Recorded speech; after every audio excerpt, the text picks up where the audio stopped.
It all starts with a one day, I'm going to do that. And that's all you need. You just need to have that one day.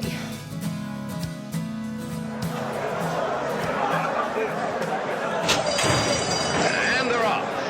For the lead on the inside, it's Bring Out the Band. Going for the lead on the extreme outside, Harvest Girl. Also Mrs. Warren, good position, Your Place or Mine. Followed by Watermelon and Casket, then Our Mims. One day when I was 17, I walked into the living room, and two of my older brothers were watching sports news. They move into the first turn with Bring Out the Band into the turn, leading by 1. Harvest Girl is second by 2. Pearl Handle now third by a half. Mrs. Warren is fourth on the outside. Watermelon along the rail is fifth. Then it's Your Place or Mine, a gap of 2.5 lengths to Our Mims. And I was just struck by this awesome beauty of a horse. Harvest Girl has taken the lead as they move to the backstretch, moving away by 1. Bring Out the Band is second, then there's a great gap of 12 lengths back. Mrs. Warren is third, another gap of 7 lengths. Our Mims, then Cum Laude Laurie. Oh, I thought she's the most beautiful horse I'd ever seen in my whole life. Road Princess and Our Mims is moving very quickly on the extreme outside. They're coming to the head of the stretch. Harvest Girl and Our Mims now making the pace together, and Our Mims has it as they pass the quarter pole by 1 length. Harvest Girl holding on in second. Then on the outside, Road Princess is third, trying to gain on the first two. Cum Laude Laurie in fourth. Through the stretch, it's Our Mims, and she holds on by 3. Road Princess is second, 1. Cum Laude Laurie driving third. Thea is on the outside also. Coming to the wire, Our Mims holding on. It was Our Mims. She had just won the coaching club stakes race. I stopped and I stared at her and I said, oh, she's beautiful. That's the most beautiful horse. And being 17, I made a very, very proud claim on her. I said, someday I'm going to own that horse. And my brothers laughed and they said, oh, I suppose you'll own the farm too. Speaking of Calumet Farm. I said, yeah, I'm going to own that farm. I'm going to own the horse. I'm going to own that farm. I love my farm. I love it out here. I could spend all day out here. I don't use herbicides at all. No better feeling than to know that you're doing good for the earth. I let nature be as it is. I like it that way. I grew up in a small town, Hilton, New York. It's just outside of Rochester, right on Lake Ontario. I'm number 8 out of 10 children. There was always someone around to play with. It was always wonderful. But I had a unique spot in my family. I was the only person with the horse disease, that need to be around horses, to see horses. During those old westerns, I didn't care how many cowboys got killed. I cared about the horses.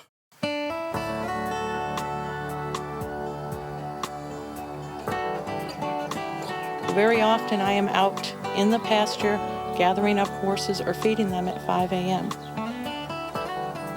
Their days change in the winter and the summer. Typical winter day, I would find them in their stalls in the morning. They would be in from the night before. I would go up and I'd fix them breakfast and make sure everybody's okay and fix blanket straps and the whole bit, and go down to the house and have my breakfast and coffee.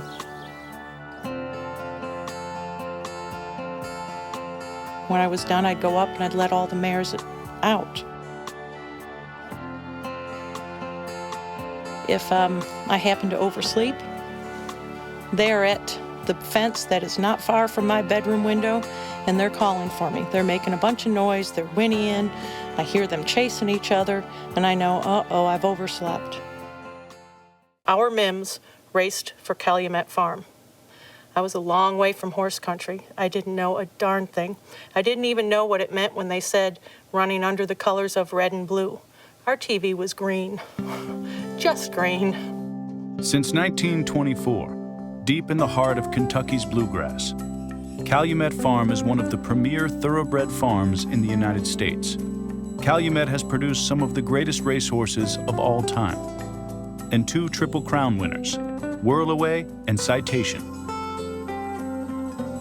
Calumet has a record of 3 Philly Triple Crown winners, and 8 Kentucky Derby winners, more than any other farm in U.S. racing history.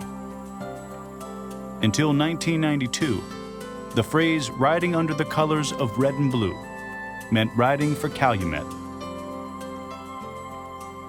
And I knew she had a younger brother named Aladar, and that kind of cemented her in my heart even more. You know, I had those brothers, and she had a brother, and it was just us girls against them.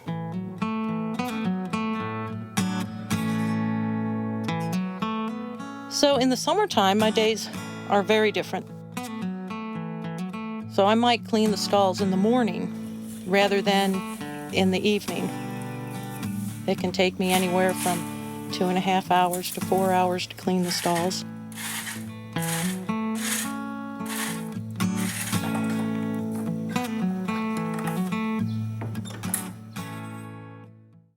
I even carried a can of Calumet baking powder around with me on Saturdays because I was sure she was racing, and that's how I was going to wish her good luck. In 1914, Warren Wright became chairman of Chicago's Calumet Baking Powder Company. He guided it so prosperously that Calumet was sold for $32 million in the summer of 1929 to a New York company, Postum, which later became General Foods.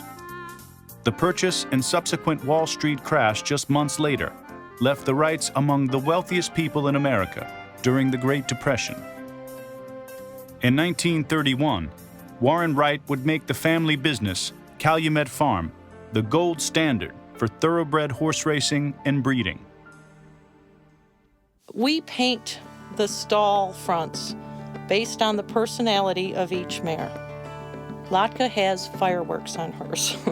She is all racehorse. At 29 years old, the mare has been mistaken for a 5-year-old. Latka is amazing. She won over $700,000 and then had 14 babies. 11 of them raced and 10 were winners. She even had a $2.5 million winner.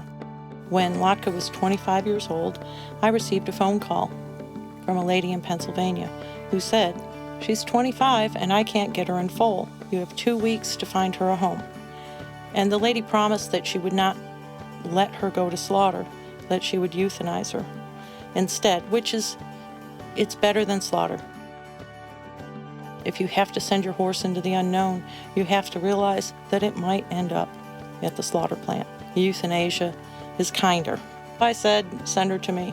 And it wasn't long before I fell in love. I don't know how I got this thing for the bad girl racehorse, but I do. I have it, and it's just in my heart. You can touch her in the wrong place, and she'll fire out with both feet. You can touch her in the right place, and she curls her head around you and gives you a hug. Latka is Latka. Many consider the 1970s the golden era in horse racing, a tremendous decade that produced 3 Triple Crown winners: Secretariat, Seattle Slew, and Affirmed.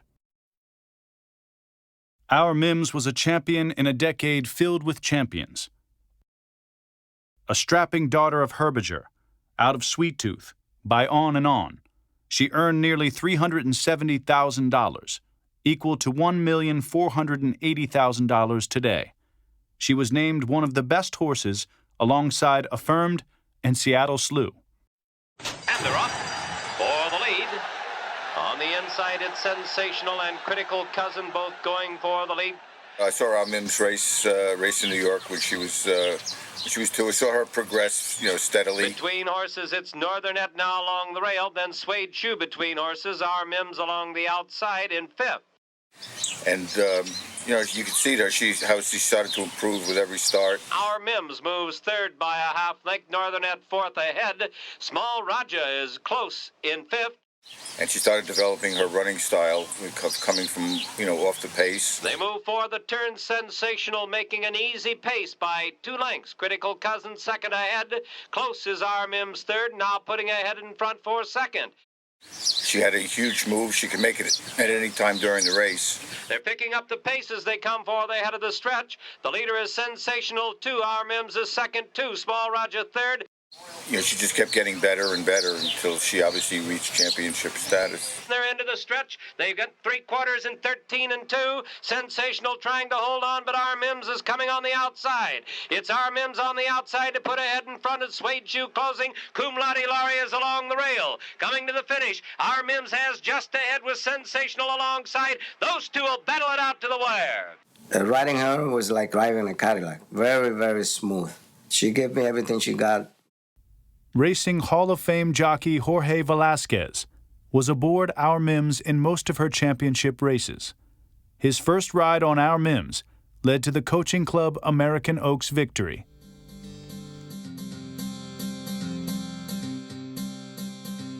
I won a bunch of stake races with her.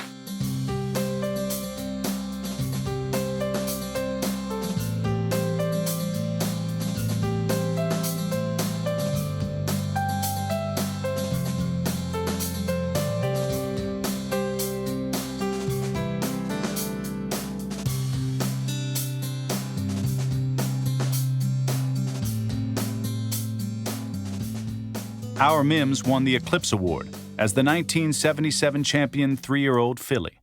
She was versatile. She could go to the lead or close to the lead or come from off the pace. So it doesn't matter if it was not pace in the race, she make the pace. If it was a fast pace, she sit back there and she come charging at you. Eventually she was gonna get you anyhow. So you're in trouble with her. That was her signature move, that big closing kick, and she was able to use it on a consistent basis. That's what made her such an appealing filly, because she was always so consistent. And you don't always get horses that come from as far out as she did to be that consistent. But she could make an early move too. There were races where she opened up earlier in the stretch. She was very competitive, and she wants to do it. And she wants to do anything you want her to do. Anything you ask her to do, she's there to do it to you in any part of the race, beginning or the middle or from behind or whatever.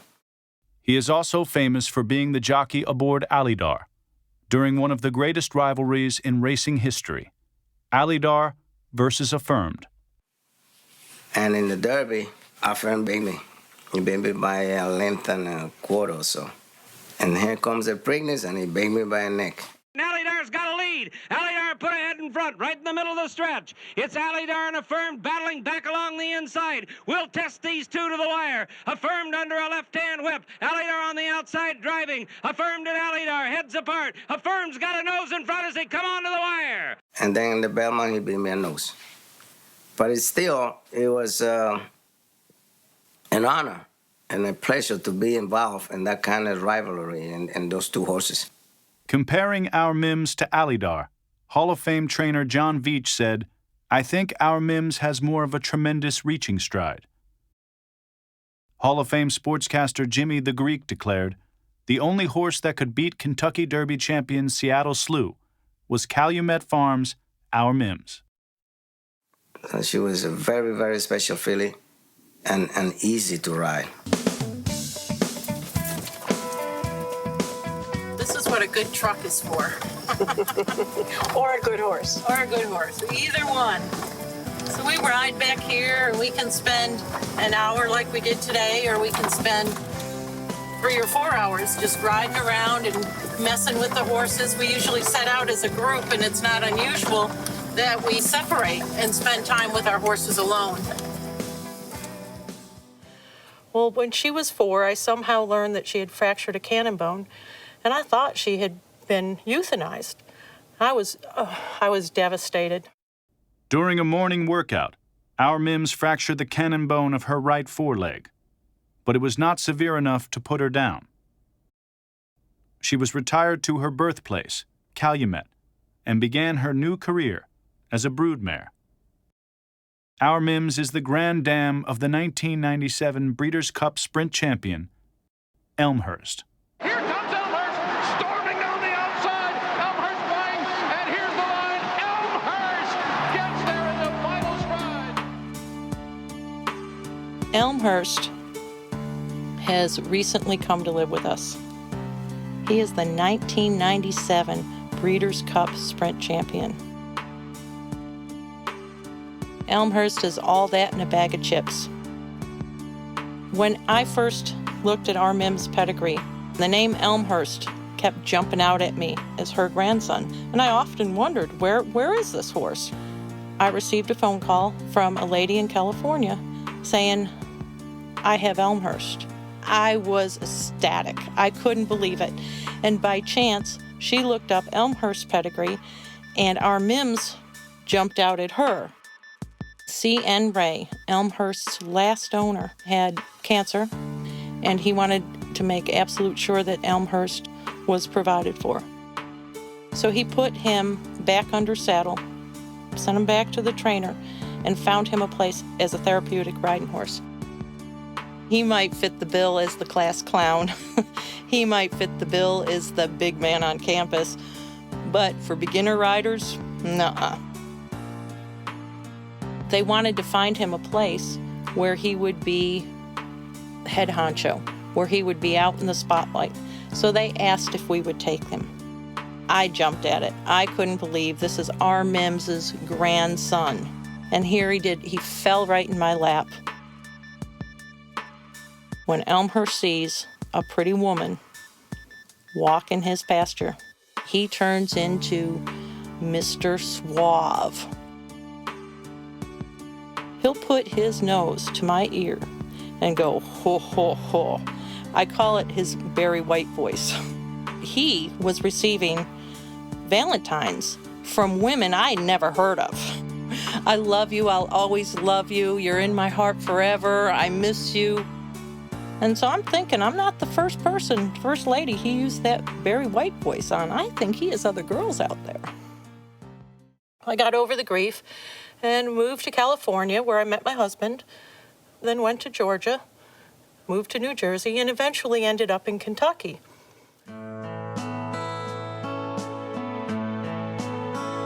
I was in horse country at last. Horses everywhere. I could just drive down the road and see them. We rented a house on a farm. One day I was out in the front field playing with some mares and babies, and the owner of the farm offered me a job. I couldn't believe it. I would get to play with mares and foals.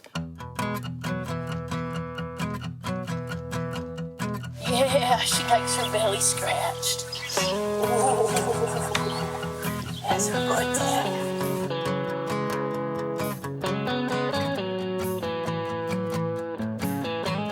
Thank you.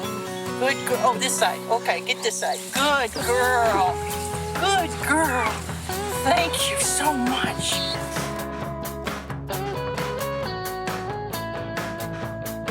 Oh, get my neck? Okay.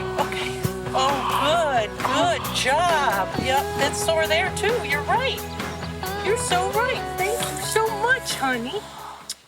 And one day, a coworker and I went to a backfield to catch a mare, and we're wandering in the backfield with some cattle trying to catch a mare named Whiskey Jade. We're walking towards Whiskey Jade, the mare. There's cattle milling around, and the bees are buzzing, the whole bit. And I heard thundering of hooves coming towards us. And I turned to see this big mare just barreling right towards me, coming at me at a speed that I never saw in a field before. She was right there, right on top of us. And she whirled and she kicked at my head. I dropped to the ground, closed my eyes, and heard her hoof hit the fence post behind me and heard the fence post crack. I opened my eyes and looked up, and there she was, just inches away from me. She's striking the ground, she's snorting, and she's mad. And I looked at my coworker and I said, "Who's that?" I wanted to know what the instrument of my death was going to be. He said, "That's Our Mims." And I couldn't believe it. My heart nearly burst. That was my hero, my childhood hero. She was right in front of me, and she was probably going to kill me. I looked at her and I said, "The great Our Mims." In 1991, just a year after Calumet Farm received the Eclipse Award for Outstanding Breeder, Calumet filed for bankruptcy protection due to mismanagement and risky ventures. Most of the farm's assets and thoroughbreds were dispersed among buyers, eager for a chance to make a fortune in breeding. Our Mims was among the horses sold at Calumet's bank dispersal in November 1991. She hadn't been groomed in a long time. Her mane was matted down with burrs. Her forelock was completely covered with burrs. But she was there, that champion, and she was angry.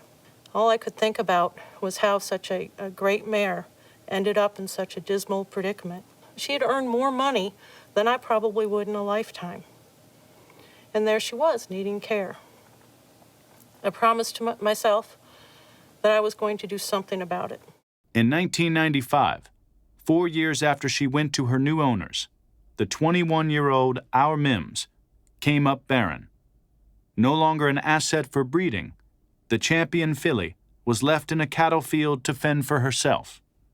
I called my farrier, my horse dentist, and my vet, and I tried to help her, tried to fix her up. It's got tea tree in it. Tea tree, I knew it was something nice. I wonder how many other horses get tea tree oil on them like this. Not too many. Not too many.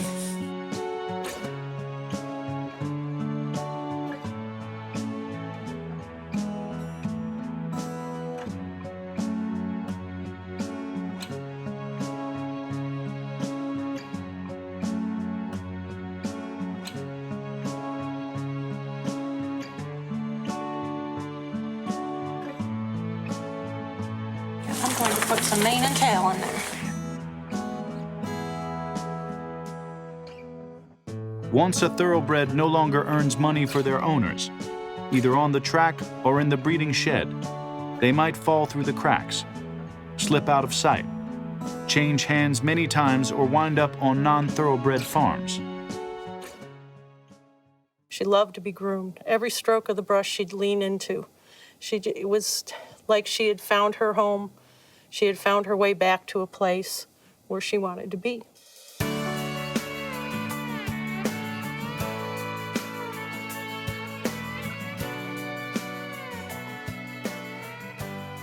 In the summertime, we call them spa days. They get bubble baths. It's a pampering day. It's a day where they get extra attention. They get every little thing taken care of. They don't know champions can be mischievous and rotten to the core. They think champions are all classy and everything. Can you behave classy for me? Good girl, Laka. I'm proud of you. It will be a very big mistake if you pick me, dear.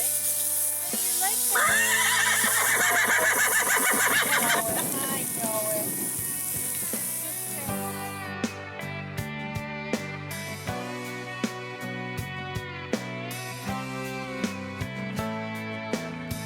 When they're made to feel special, they treat you very specially too.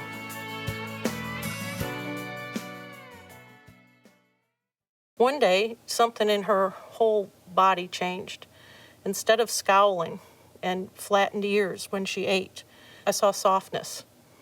It was a whole different demeanor.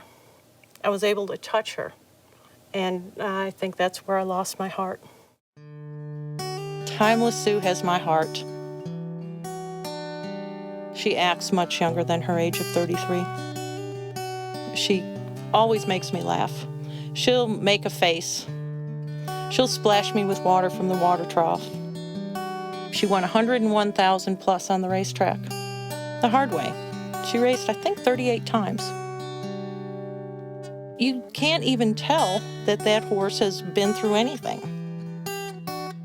She's indeed timeless.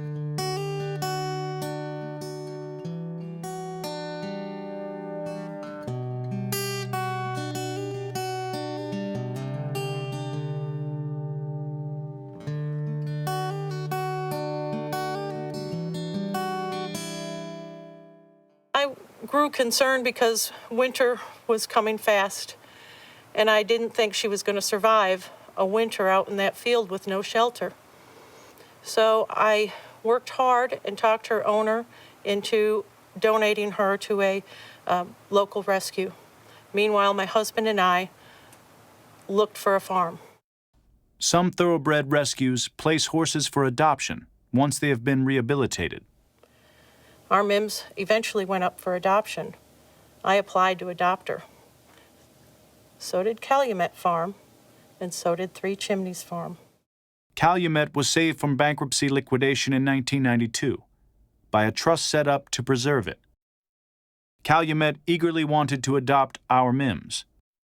The other farm that applied to adopt her, Three Chimneys, founded by Robert Clay in 1972, holds claim to Triple Crown winner Seattle Slew, among many other champions.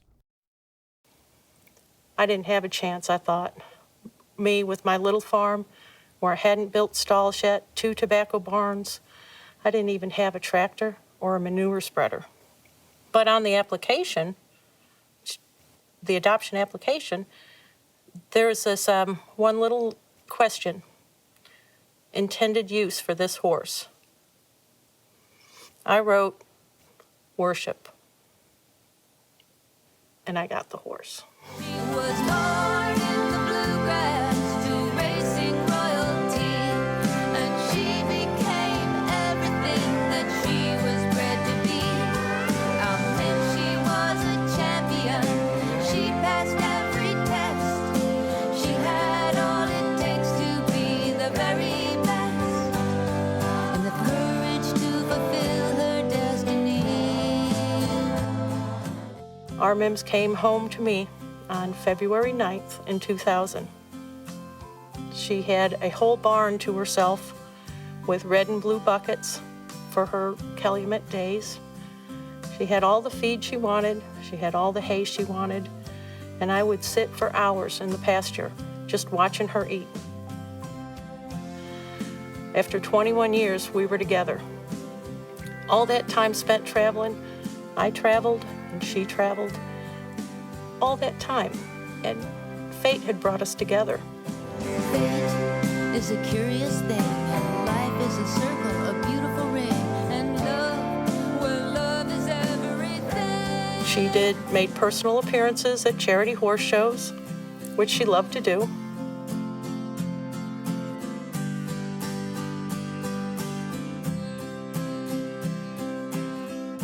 We went to one all thoroughbred charity horse show held at Turfway. Crowds would cheer for her, and it was music to her ears.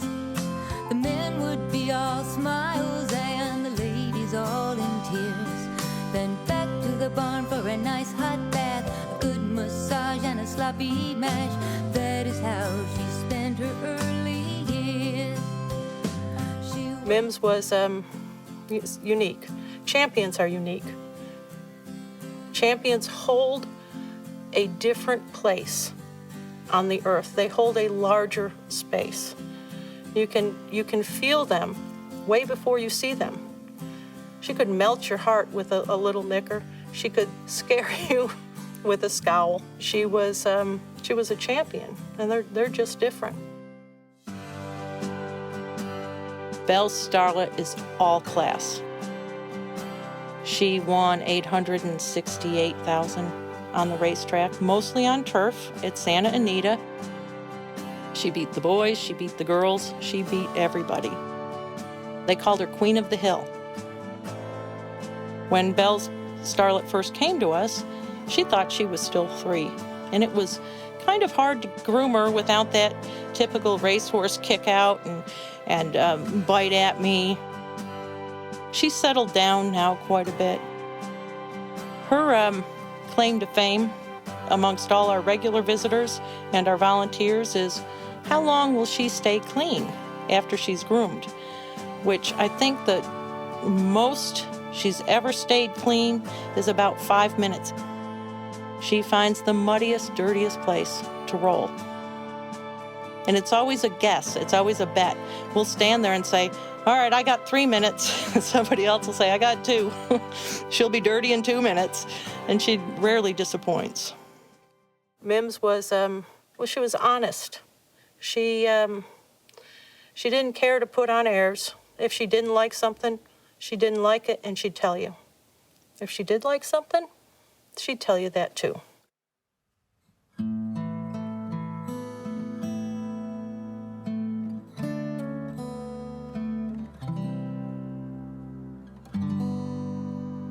When she passed, I thought I was going to die. I honestly thought my heart was going to stop beating. I couldn't get over the grief. I struggled. I cried for days and days on end. It was the worst time I've ever felt. I even developed chest pains, which I knew was a broken heart.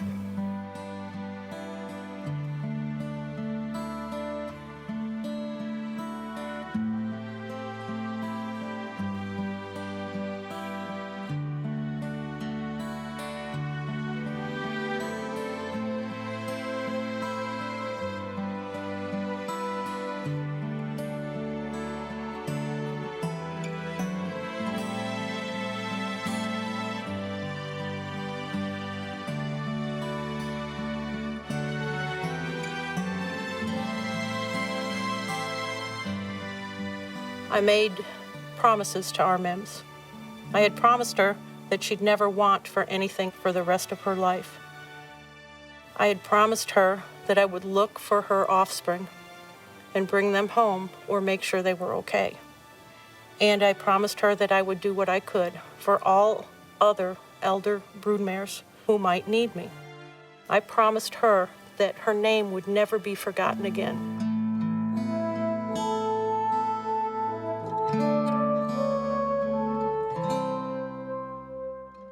Most people in the horse world understood that what happened to her was wrong.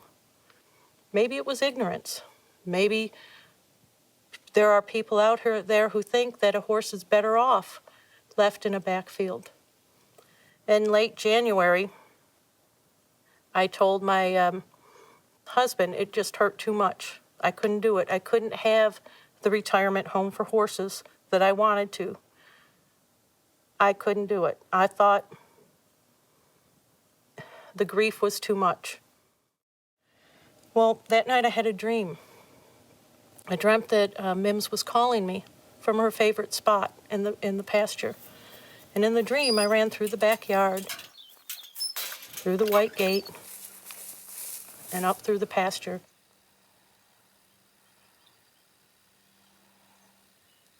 And there she was. There was Mims, eating in her favorite place, a spot that we shared picnics. I'd bring carrots, she'd bring grass, and we'd sit for hours at a time on afternoons. And in the dream, I was crying. I was touching her all over, saying, "Oh, Mims, I've missed you so much." And I sobbed into her mane, and she stood quiet. Because of the magic of dreams, she could speak. She told me to stop my crying. She said that silly humans didn't understand that the veil between this world and the next was very thin. She told me she had never left me and she wouldn't leave me. And then she said, my recent decision disappointed her very much. She said that through our relationship, many horses could be helped. Through my direct touch, many deserving mares would leave this world with dignity. She said, right now, someone very close to me needs your help very badly. Go get her and put her in my stall. I woke the next morning and there was an email from Barbara Livingston, famous equine photographer and Eclipse winner. She told me that Our Mims' younger sister out of the same dam, Sugar and Spice, was less than 10 miles from me and needed my help very badly. Sugar and Spice was a highly prized thoroughbred at Calumet Farm. She had several prestigious wins, including the Mother Goose Stakes and the Ashland Stakes. She was even more successful as a broodmare. Once her breeding days were over, she was of no use to her owners. She fell off the radar and disappeared. With my love for Alydar, I decided I really wanted to track down Sugar and Spice, who was another one of the Sweet Tooth offsprings. Sugar and Spice I remember because I actually saw her race at Saratoga. And I remember looking at her in the paddock and trying to see if she looked at all like Alidar. Watching her, she was just beautiful. She did whatever her gentleman was telling her to do. Very willing performer. She was just really, really pretty. Just the type of mare you'd like to see in a painting of a lovely thoroughbred broodmare. Sugar and Spice is now gaining some ground on the outside. At the 8th pole now, it's Sugar and Spice on the outside, in front by a head. Bold and Determined is second. Aaron's Word on the rail now in third, then Weber City Mist to the wire. Sugar and Spice on the outside, Bold and Determined on the inside. Those two now to the wire, Sugar and Spice in front. I kept looking her up, and I finally figured out where she had ended up. We found her field. She was in a back corner of the very large field, quite underweight, and she was off on one leg. She couldn't walk more than a few feet without stopping. Her head was down, her halter was beat up, didn't have her name on it. I think when she really realized that I was there for her, her head came up and she put it over my shoulder, and she really just began sinking into my hands that were rubbing on her shoulders and scratching on her back, and her eyes fluttered, and she looked like a happy, happy horse, as if she were remembering dreams of a long time ago. But eventually, we just had to leave. But as I was walking away, she actually limped after me for quite a while. And I looked back, and she was still watching after us with such hope. It really broke my heart. And I could not get her out of my mind. And I just thought of her being alone in that field and basically unknown, and eventually just dying with nobody caring, and with them calling a truck to just cart her bay body out of there without anyone knowing who she'd ever been. Barbara understood my grief of losing our Mims, but she said, if you can find it in your heart, I think I can talk the owner into giving you Sugar and Spice. And the dream just came back to me full force, and I knew what I had to do. Our Mims' younger sister, Sugar and Spice, came home to live with me. She was clearly a hospice case. She wasn't going to live long. She was badly neglected. She had rain rot, which is a skin disease. Sores were 1/4 of an inch deep. I'd touch her, and they would break open and ooze pus all over. Her mouth was swollen because it was infected from all the cuts inside her mouth from bad teeth. She had several inches of hoof beyond the ground, where she couldn't break off the hoof as she walked because of a broken knee that had not been set. She was in bad shape. Sugar wasn't going to be with us long, and I knew it. When a horse comes to us like that, we know we have to try harder. We know that it's not going to be easy, and we know that at any moment they could just lay down and decide to leave. It was devastating to see my best friend's sister in that condition. It was rewarding to watch her come back, to watch her skin heal, to watch her eyes light. That light in her eyes it glowed more every day with life. To watch her fill out till we could no longer see her bones. I was right. Sugar didn't last long. Not long after she was almost completely restored, she just laid down and died. We had already been given permission to take her back to Calumet Farm to be buried there near her sister and her brother Alidar. And I told her, I'm going to take you back to Calumet. Well, up until this point, she hadn't lifted her head off the ground at all. She picked up her head and she put it against my chest and said, woof, woof, woof, woof. And that was the moment my heart healed enough for me to allow other horses to come to the farm. And I remember being at the sales and waiting for the time of the burial, for the time when I'd get to go over to Calumet with Jeanne and several friends. But I remember listening to the salespeople, and I shut my eyes and would listen to them. When they were done with each horse, they'd say, going home, going home, going home, which was meant to be sort of a warning to potential buyers that they should say, hey, no, I want to see that horse. Don't put it back in the stall. But to me, gained a whole different meaning that day. When we got to the point where they were burying her and the dirt was covering her body, I just remember thinking, going home, going home. And my favorite photograph I've ever taken is of Sugar, just part of her face left, most of it covered by dirt. And under her head is a bucket that has apples in it and peppermints. And Sugar's eyes shut, and she looks at such peace, and the dirt around her, covering her, is Calumet Farm dirt. It was exactly as it was supposed to be, as she deserved, as our Mims had deserved, as Sugar deserved, as every horse deserves, to be treated with reverence to the very last moment that their faces meet sunlight. It was something that will be with me the rest of my life. I was given a gift through Sugar as I was through Mims. Our Mims gave me the job, the mission. She told me what I had to do, and Sugar gave me the heart to do it. Jeanne Mirabito created a space in her heart and on her farm for other horses in desperate situations, giving them a forever home where they are respected for their accomplishments, appreciated for their unique personalities, and allowed to live their final years in dignity.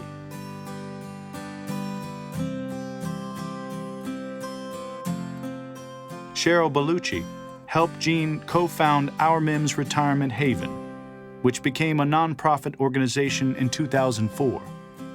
Cheryl runs the day-to-day business side of the Haven, including the raising of much-needed funds through donations and grant writing. I realized that I had a place in the horse industry. I could take care of the old horses. This was my niche.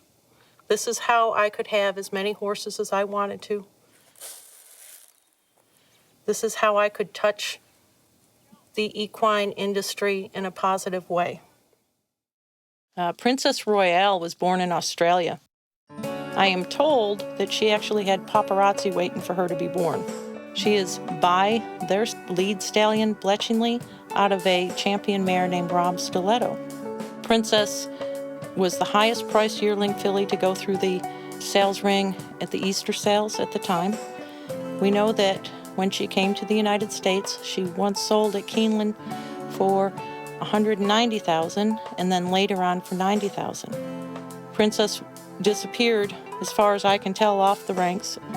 Eventually, we were contacted by a vet in Indiana who outbid the kill buyer for her and bought her for $400. Princess is a princess. She's got those long, dark eyelashes against that white coat. She preens. She's all about being clean and being dainty. Princess is also a bit of a hussy. She has gotten herself tangled in the fence on several occasions trying to get to the farm stallion. He's a good boy. He stays away from her, but she wants to get in with him. And she was a racehorse, not a jumping horse, so she doesn't succeed.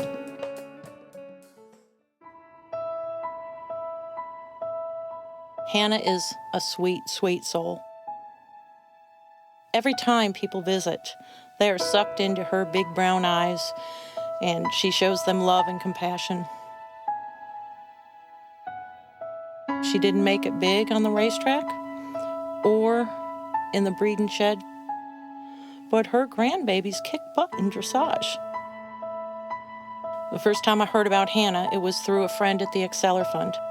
Called me up and said, "There's a mare in a feedlot," which means she was headed for slaughter, in the state of Washington.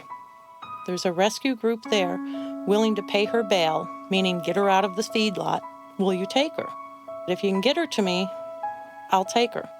She was less than 11 hours from heading to the slaughterhouse when she was pulled from that lot. She traveled cross-country on a weekend where it was full of storms. The truck had dents from the hail that hit it. Hannah got off of that trailer as calm as can be and walked into our hearts. Responsible breeders, responsible people in the horse industry abhor horse slaughter because it brings everything down. It cheapens everything. If the industry is going to be breeding horses for a purpose, whether it's race horses or quarter horses for shows or any type of horse bred for a purpose, there has to be responsibility and accountability for those horses by the industry that breeds them so that they have a kind life and a humane end. There are no legally sanctioned equine slaughterhouses in the United States at the present time. There remains, however, a multi-million-dollar horse export industry, sending approximately 150,000 horses every year across the U.S. border for slaughter. They are then processed as food for human or animal consumption. We sell horses knowingly to a kill buyer under contract to foreign companies for human consumption. Horses are filled with chemicals and drugs to keep them healthy, but are toxic to humans. Why is it okay to send horses to be slaughtered for food for people in other countries when we're not eating it ourselves? That's just plain unethical. Opening the borders to send these products over, selling them from the United States, from a United States auction facility, taking payment for quotas, and shipping them on American roads in American trucks is a liability. Horses are a part of who we are. It's part of our culture. It's part of our history. Horses are the reason that we have the country that we live in. Without them, we wouldn't have this nation. The hard part is not letting our feelings get in the way. When they have said they have had enough, we have to let them go. And when they haven't said they have had enough, we have to let them stay. We don't make that decision, they do. But no two horses are alike. They're much like humans. No two humans eat alike. Why should the horses eat alike? Okay, so we're using 3 different kinds of feeds. Some of the horses need more protein and calories and some don't. Horses like Elmhurst, we have him on straight pellets because any molasses sends him a little bit more excitable than we really like to have it. Everybody gets garlic to help ward off flies, and it's an antioxidant. Princess and Ms. Stalwart get arthritis medicines, and Princess and Stalwart also get extra fat supplements because they're both underweight now. Neither one of them had a good spring. Everybody gets a good corn oil with flax oil in it as well, and that helps digestion and it helps their coat. And some horses get some alfalfa pellets in there. They won't eat much hay this time of year, but they still need it, so I try to mix it in their feed. We're going to create a masterpiece. That's a watercolor painting painted by the mares themselves. Watercolors are non-toxic. It won't make the horse sick. 1 million kindergartners eat it every year. If it doesn't have my signature on it, it is not a masterpiece. Take one.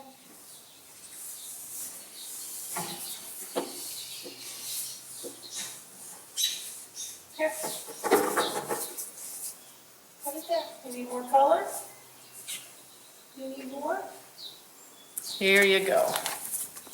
Here you go. Put it there. Come on. Some more. Are you done? Put some more on there.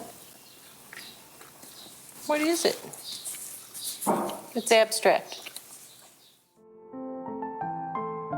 Trail Guide's a sweet, sweet horse. Trail has befriended the Princess Royale. Princess hasn't had a close friend, so now they are close. It's wonderful to see them. That dark, dark, shiny black, almost black that Trail Guide is, against the white of Princess Royale. She had 15 babies. Trail Guide's last baby will eventually help support the Haven. Her last owner wanted only the best for Trail.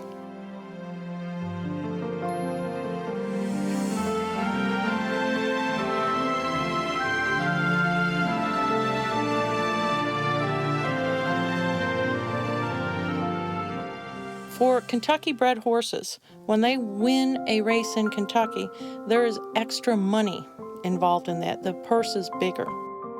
Breeders' Fund incentive money for races won in Kentucky will come to the Haven. And for the owner to dedicate some of the winnings from that last foal to the mama it should be industry standard. So any of that extra we get from Trail Guide's last baby. 1% of a horse's earnings should go into a fund for their retirement. Everything they earned on the track, they earned in the breeding shed. And if that horse doesn't live till retirement, then that could go into a joint fund to support the horses who don't earn so very much. With that, we wouldn't have unwanted horses. There'd be more places like the Haven where the old horses are welcomed and loved and they're not a burden. We've had, including Mims, 2 champions. I think we've had 12 stakes producers and 10 or 12 stakes winners, all horses with incredible backgrounds. People come to the Haven and they visit and they think, well, I'm going to go see a bunch of old horses. And they spend 5, 10 minutes or hours with the ladies, and they leave with a sense of peace and a sense of overwhelming love that they didn't come on the farm with.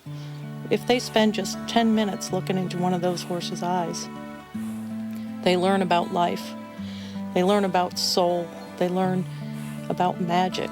And I really believe that's what Mims left on that farm, is a sense of magic. One of the Haven's more famous guests is Penny Chenery, affectionately known as the First Lady of Racing, and the celebrated owner of one of the most legendary racehorses in American history, Secretariat. In 2000, Penny met Our Mims at Jeanne's farm. She has since returned and continues to admire Jeanne's work in providing a caring forever home to retired broodmares. Oh, she is the ultimate dreamer, but the realist who knows she has to work for it. And nothing is too hard for her. There's nothing she won't do for her horses. It is such fun to visit her farm. This is not just a bunch of horses. It's a unique experience, a concentration on the individuals and on preserving them, extending their lives, dealing with their infirmities. If I were sick, and of course I am old, but I would love to have a caregiver that was as determined to keep me going as she is. The week of the Breeders' Cup, we got a handwritten note from Jerry and Ann Moss. Thank you for saving my girl, and here's some extra carrot money. Enclosed was a check with enough money to support Hannah Bride for an entire year. And every year after that, during Breeders' Cup week, we received a check. And in the world of rescue, you're often faced with those who do not care. Jerry and Ann Moss reached out unsolicited and took care of that horse, took care of Hannah Bride. It's such a reminder that there are very good people in the racehorse industry, many of them. Hannah Bride was loved right up until she drew her last breath. And that's how it should be. The only thing that matters to a horse is their last owner. That's the only thing. Whether or not their owner cares enough, loves them enough to provide for them in the last years of their life.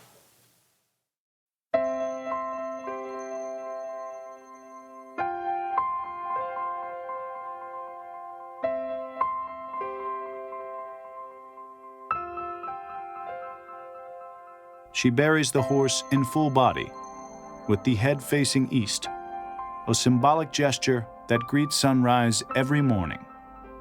In their grave, Jeanne places their personal feed bucket filled with their favorite treats. We purposely did not put our logo on the plaques because that implies ownership. When a horse comes here, they become a free agent. They are no longer owned by anybody. So we have the running horse rather than our logo.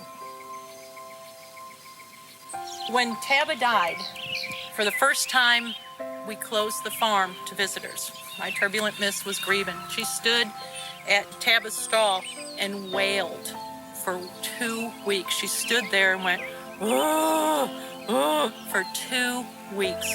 All the other mares, she always had somebody with her, and they would gently move her out into the pasture, and she'd stay for a few minutes, and then she'd come back and she'd stand in front of that stall and wail.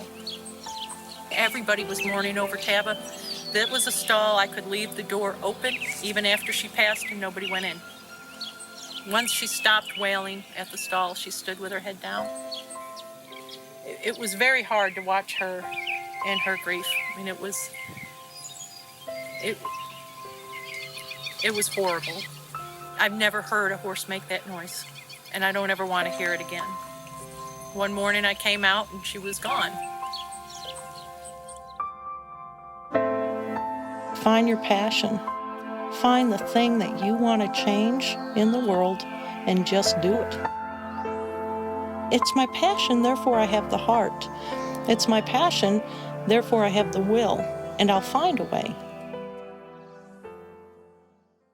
Fate led me to the town of Paris, how I was placed in a pasture and met my childhood hero. And from the moment I was on my knees in front of that horse, I was 17 again. And for as long as I can, for as long as I breathe, we'll live there. Just fulfilling the promise that I made to my friend.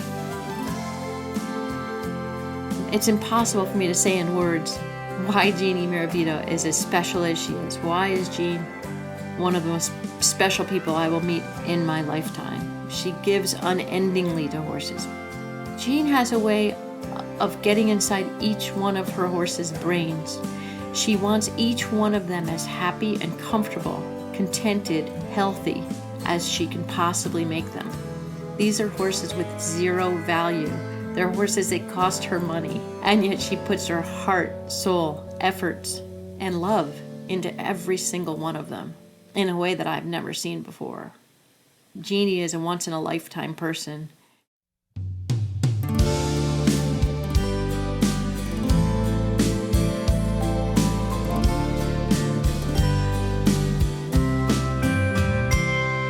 Once she was the big mare, and how she loved to race. She'd come from behind, or she could set the pace. She felt the same thrill every time she flew past the finish line. The winner's circle was her favorite place.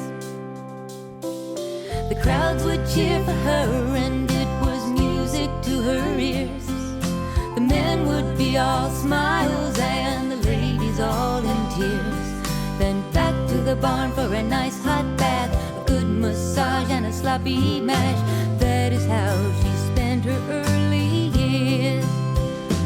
She was born in the bluegrass to racing royalty, and she became as great as she was bred to be. Our Mims, she was a champion. She passed every test. She had all it takes to be the very best.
circle, a beautiful ring, and love, well, love is everything. She was born in the bluegrass to racing royalty, and she became everything that she was bred to be. When she was a champion, she passed every test. She had all it takes to be the very best, and the courage to fulfill her destiny. And so she leaves behind a legacy. And so she leaves behind a legacy.